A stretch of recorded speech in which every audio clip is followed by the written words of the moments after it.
Good evening. Tonight I'm going to tell you another strange and unusual story of the unexplainable from behind the veil. Ever since man was first able to think, he has tried to find reasons for those happenings that he has been unable to explain. Yet even today, with the knowledge of our universe which we have amassed, despite the myths that we have exploded, there are still areas about which we know nothing. The world beyond our understanding, the world behind the veil. Our story tonight concerns the dark and violent circumstances surrounding one of the most famous criminals in history. George Durst was a normal citizen of his time, a man completely average in all respects but one. I knew it. Tucked away down at the bottom of the page. Mr. Walter Durst will give the last of his lectures on clairvoyance tonight at the Cumberland Hall. What? The advertisement. So discreet it's practically invisible. I thought it was quite tasteful. I wish you would let me deal with that side of the business. You have no head for publicity. I had such an odd dream last night. Not black horses again. I couldn't stand another funeral. It was most frightening. I wish I knew what it meant. Good heavens, they've discovered petroleum in Cheshire. Judith, please listen to me. Walter, I am sorry. I didn't realize you were so upset. Last night, Judith, do you really believe I somehow have an ability to see into the future? Good heavens, dear, we know you do. I mean, some people are left-handed, others have perfect pitch. It's happened and you before, hasn't it? Time after time. The fire in the hotel at Bournemouth, the diphtheria epidemic. Walter, what is it? Judith, last night I saw murder done. Why must it happen to me? Why not to someone who understands these things? I don't want it. Now, Walter, don't be so foolish. We have to make a living, dear, and I'm not sure that you'll be very good at anything else. I was so frightened last night. Then why didn't you wake me? You were so sound asleep I didn't like to. Just after I went to sleep, a most odd feeling, as though something were trying to get inside my head, something pushing and probing, and then an odd sound like nothing I'd ever heard before, and then the picture, misty at first, the buildings all blurred, and then all at once it came quite clear. I was walking along a darkened alley in the East End. There was no sound. I could hear nothing but my own breathing. I wanted to save the woman, and at the same time I knew I couldn't stand to see what was happening.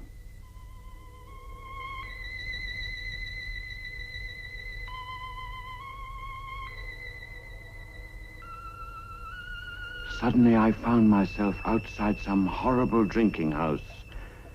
I remember hearing the ticking of a clock. I knew it was important to see the time.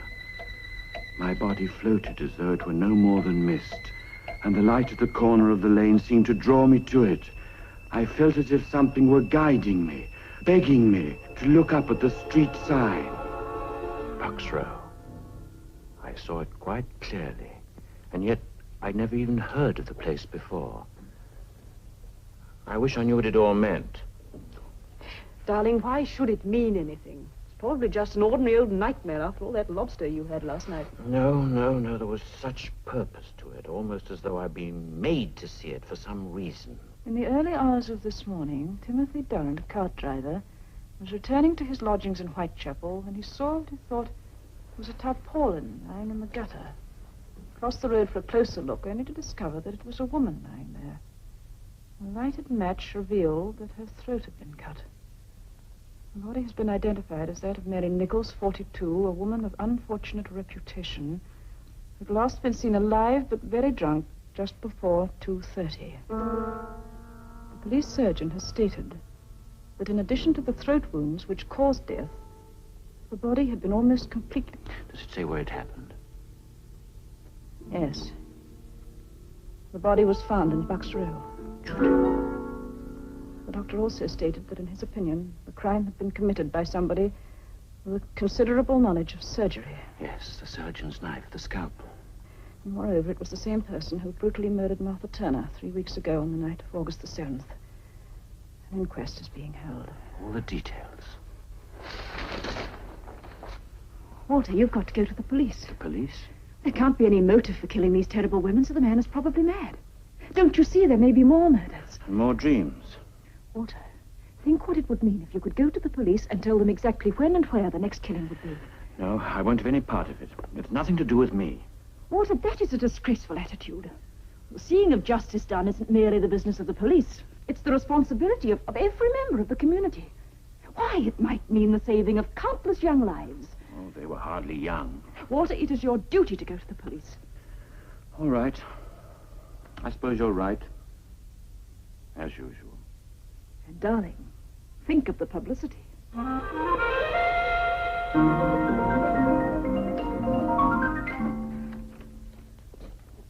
Yes, sir. Oh, good morning. I want to see someone about the Whitechapel murders. Oh, what connection? Well, it's rather a personal matter. I prefer to see whoever's in charge of the case. Right, a name, sir? Clairvoyant. Yes? You're new, aren't you? I beg your pardon? You haven't been in before. No. Well, Inspector McWilliams in charge of the case. I'll tell him you're here. Perhaps if you don't mind waiting a while. I mean, all those people A have... lot of money, sir. Brought them all out today.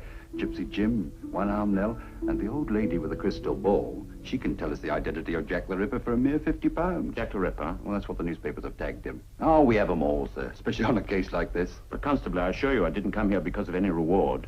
Last night in a dream, I saw the exact circumstances of the Bucks Row murder. Several hours before it occurred. The time, the place, everything. Now, sir, you look a nice, sensible sort of gent. You know, the wife had the same trouble. Wake me up in the middle of the night, she would, just to tell me about these here dreams, so I got her some stuff called slumber pills. Only a cheap medicine, you know, but efficacious.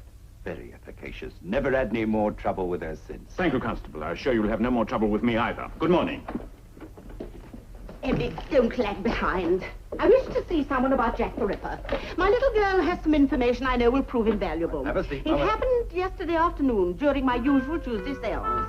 Emily was in rapport with Liate, her little Aztec friend, when suddenly there was a swirl of orange ectoplasm. A ghastly grinning face appeared. Charlatans! Charlatans!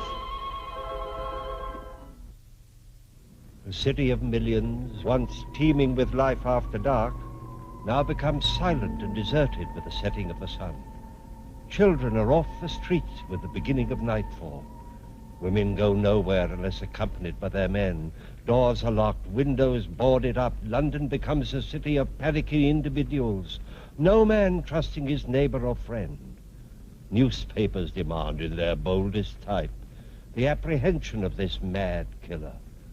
The rewards mount. Every available police officer is on duty. Groups of men, self-appointed vigilante committees, hunt through dark streets and back alleys. But to no avail. The man they seek might well have been a ghost.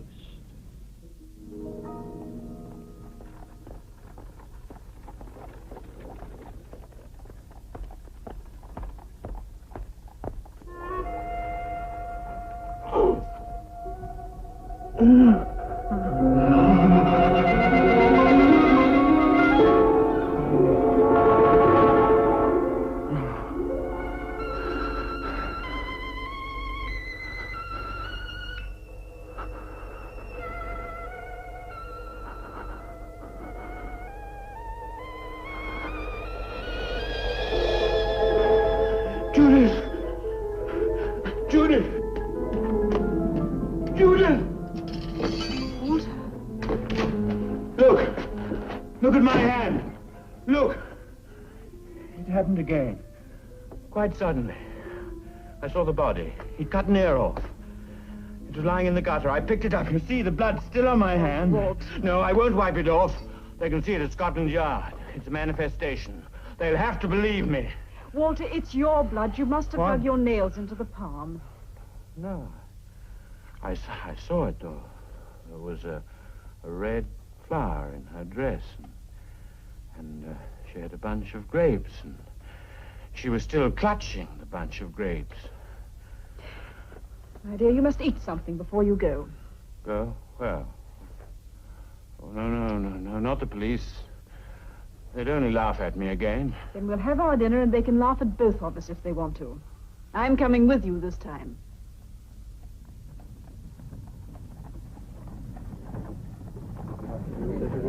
First, please, thank you. 2 pennies. Yes, madam. First, please. I think I've got some pennies. Change at Oxford Circus and take... What? He's here. I can feel it. Somewhere quite near. Oh, what are you talking about? Jack the Ripper. He's here on this bus.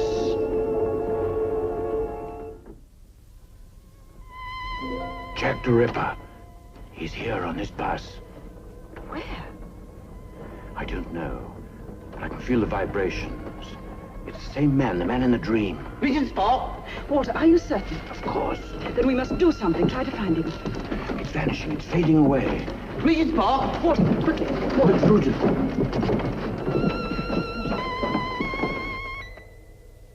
No, Judith. It's madness. It's too dangerous.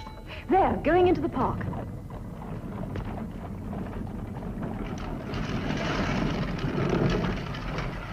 Walter, don't stop me. Which way did he go? I don't know. I can't feel it anymore. Well, try. Concentrate. You must. No use. He's gone. It just isn't there. Oh, he's so close. Well, I'm sorry. I couldn't help it. Besides, it would have been madness. Now, I think we ought to go and tell the police. Tell them what? Why, that Jack the Ripper's in the park. They might close the gates. Walter, sometimes I despair of you. Come on, we're going to Scotland Yard.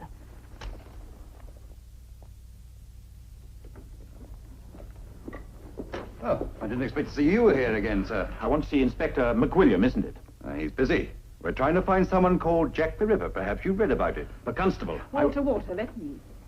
Constable, today is the 30th of September. It is? And it may be remembered as the day that Jack the Ripper committed his 4th murder. That is, if you just stand there and do nothing to prevent it. Ma'am, I had my orders, that's all. But please, you must let me see the inspector now. This afternoon, I had a vision of a murder that I know is going to take place tonight. You must understand, we can stop it, otherwise the blood will be on my hands as much as... Walter. So a woman will be found dead tomorrow, with her ear severed from the head. What did you say? I saw it in the dream. The ear was lying beside her in the gutter. Constable, this way, ma'am. I'm Inspector McWilliam. What's all this about a dream? My name is Walter Durst. I'm a professional clairvoyant. Perhaps my card will do. Now, what did you dream? Well, I imagined I was walking along a lane in the East End. There was a woman. Her throat had been cut, and the ear was lying beside her in the gutter. It's not the first time, you see. The night that Mary Nichols was killed, I saw it just as it happened. The time, the place. When did you send the note? What? The note you received this morning. Oh, I haven't sent any note. I have been here before. The constable will tell you. I'd like a specimen of your handwriting. Sit down, Mr. Durst, will you? Oh, I don't see what my handwriting's got to do with it. Please write. Well, what shall I write? Just 3 words. Dear old boss. Dear old boss. I wish you'd explain. Mr. Durst, you didn't by any chance dream the location of this murder? No, not this time, but I'm sure What do you mean, not this time? Well, I told you, the other dream, the night that Mary Nichols was killed. But you didn't write to us last time. I don't know what you're talking about.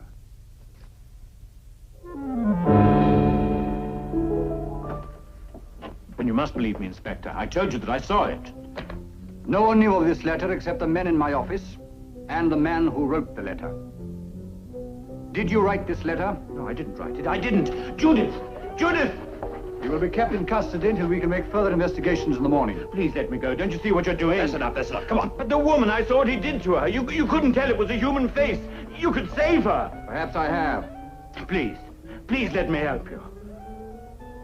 All right, Constable. Well, then, God help you.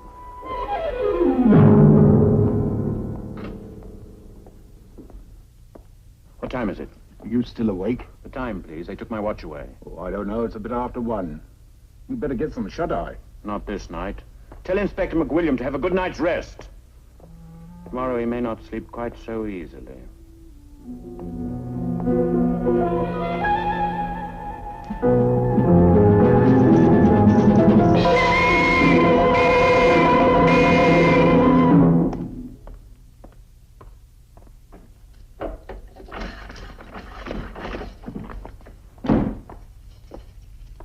right. They want to see you at the yard. Can you hear me?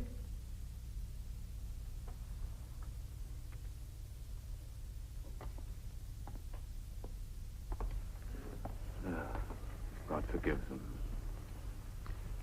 Forgive them.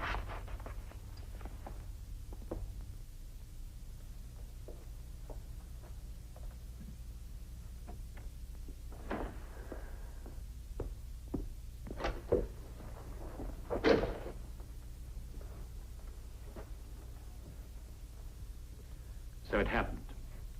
And it was in your power to save that life. 2 lives. 2 women murdered within an hour. One in a yard at the back of Berners Street, the other in an archway off Mitre Square. Both of them hacked to pieces. You were right in every detail. Every man available was on duty in the East End last night. And every suspect we had was under lock and key. It's impossible. Yet it happened. It's impossible. But you knew. How? That's a question I've been asking myself all my life, Inspector. Perhaps the answer will come later. I trust, sir, that you will accept my apologies for what happened last night. Inspector, I owe you my supreme gratitude. This was no imprisonment. It was a release. Until last night, I've been afraid of this gift I have. Ashamed because I was not quite normal. My wife had to have my courage and my convictions for me. Now I know this power was given to me for a purpose. Respect must be paid to it, and to me. I wish to heaven I'd believed you last night. Should you dream again, of course I shall act immediately. We can act now. Walter, last night? No, this was no dream. But I can find Jack the Ripper. Probably tonight. This time I shan't even ask how. Every policeman in London is at your disposal. And that won't be necessary. Shall we meet at my house at 7 o'clock? At 7.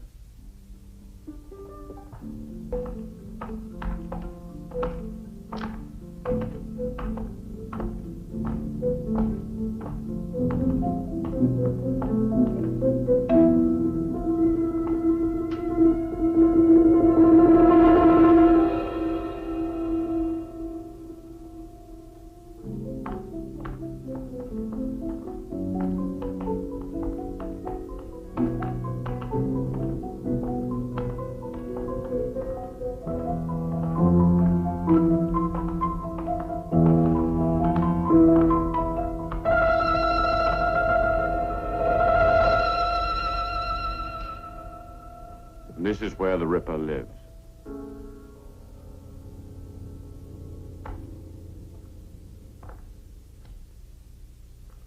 G.R. Willardon, FRCS. Do we knock? I don't know. I don't think we can wake them at this late hour. This is where he lives. It's incredible. A large house in Harley Street, FRCS. Fellow of the Royal College of Surgeons. Inspector, there's a dog lying at the foot of the stairs. Seems to be light on, sir.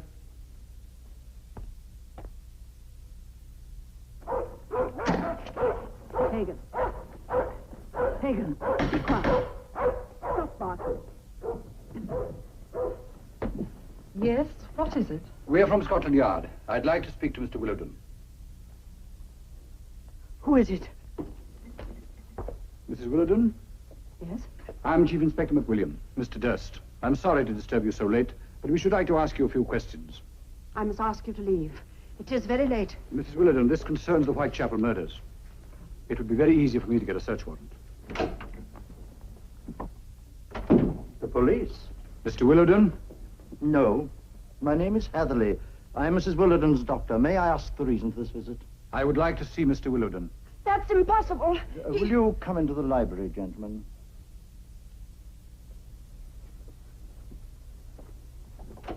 All right, Constable.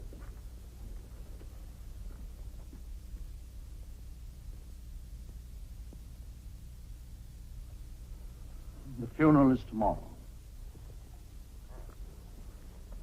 I'm sorry, Mrs. Willardon. When did this happen, Doctor? Cerebral hemorrhage late yesterday afternoon. you can understand why Mrs. Willardon is very distressed. I should like to see inside. Inspector, this is outrageous. I insist you take your men and leave this house instantly. Did you sign the death certificate, Doctor? I did. May I see it, please? It's not here, it's at my surgery. Why did you come here? We have reason to believe that your husband knew something about the Whitechapel murders. Why? I am not at liberty to say. You think he's Jack the Ripper? Mrs. Willardon, I'm here to ask questions, not make accusations. This is a strange... Did you notice anything unusual about your husband's behavior these last few weeks? Mr. Willardon has been ill I'm for some... talking to Mrs. Willardon. Will you please answer my question? You know, don't you? You know. Myra. Of course they know. Don't be such a fool. Why else would they have come here? They followed him. They saw the blood. Blood? Mrs. Willardon is hysterical, you understand? What blood? He was wearing his new coattails, wasn't he? I was standing on the stairs when he came in. Blood. All over his white waistcoat. Myra, I beg you. It doesn't matter now. I don't want the secret any longer. Why didn't you tell the police? He was my husband. I loved him very much once. He was so gentle then. Seems quite a long time ago when he had to give up the practice. It was terrible seeing the change in him. I wonder what made him do those things. One day I heard Pagan screaming down here in the library. He wasn't allowed in here at all. When I came in, he was sitting just over there, biting at his paw. There was a hatpin right through it. He used to love the dog so much, too. And there were the bats. You know that he paid boys off the street to catch bats for him. They'd bring them in a bag to the back door. I saw once what he did with them. He dipped them in paraffin and lit them, so that he could see the poor burning things go flapping round his head, and he'd clap his hands and laugh like a child. Then at night, he began to go out.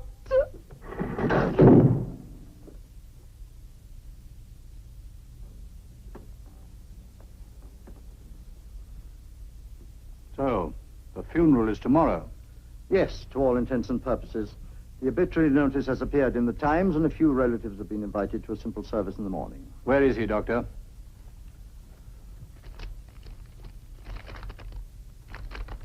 A certificate of insanity? Yes, Willardon was sent this morning to an insane asylum outside Edinburgh.